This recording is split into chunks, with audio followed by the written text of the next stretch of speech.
আর এইবার যে খবরে নজর রাখতে হচ্ছে, শুনানি কেন্দ্র স্থানান্তরে করা কমিশন। কোনোভাবে শুনানি কেন্দ্র বদল করা যাবে না। জেলা শাসকদের সিইওর তরফ থেকে কি নির্দেশ দেওয়া হলো হোয়াটসঅ্যাপে, আরো ডিটেইলস জানাবে সোমরাজ রয়েছে আমার সঙ্গে। সোমরাজ, দেখো, কিছুক্ষণ আগেই রাজ্যের বিভিন্ন জেলার জেলাশাসক তথা ডিস্ট্রিক্ট ইলেকশন অফিসারদের নির্দেশ পাঠিয়েছেন রাজ্যের মুখ্য নির্বাচনী আধিকারিক মনোজ কুমার আগরওয়াল। হোয়াটসঅ্যাপ মারফত সেই নির্দেশে স্পষ্ট জানানো হয়েছে যে কোনোভাবেই শুনানি কেন্দ্রের বদল করা যাবে না। গতকাল ফারাক্কার বিডিও অফিসে যে ভাঙচুরের ঘটনা ঘটেছে, যেভাবে এসআইআর প্রক্রিয়া চলাকালীন যে গন্ডগোলের ঘটনা ঘটেছে, তার প্রেক্ষিতেই এই নির্দেশ বলে মনে করা হচ্ছে, যেখানে বলা হচ্ছে কোনো রকম ভাবেই শুনানি কেন্দ্র বদল করা যাবে না। অর্থাৎ বিডিও, এসডি এবং জেলা শাসকের অফিসেই শুনানি কেন্দ্র থাকতে হবে।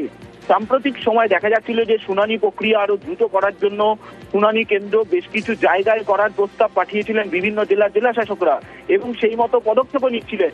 কিন্তু রাজ্যের মুখ্য নির্বাচনী আধিকারিক স্পষ্ট করে নির্দেশ দিয়ে দিয়েছেন যে কোনো রকম শুনানি কেন্দ্র বদল করা যাবে না। যে কেন্দ্রগুলিতে শুনানি চলছে সেই কেন্দ্রগুলিতেই এসআইআর এর শুনানি করতে হবে।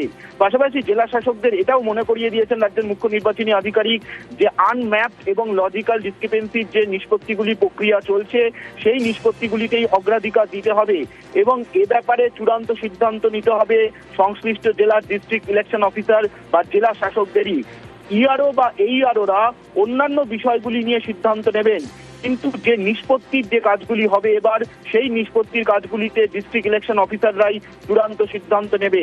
যদি শুনানি কেন্দ্রের বদল করা হয় তাহলে কমিশন সেটি সিরিয়াসলি নেবে, তেমনটাও নির্দেশ রাজ্যের মুখ্য নির্বাচনী আধিকারিক দিয়েছেন বিভিন্ন জেলার জেলা শাসক তথা ডিস্ট্রিক্ট ইলেকশন অফিসারদের।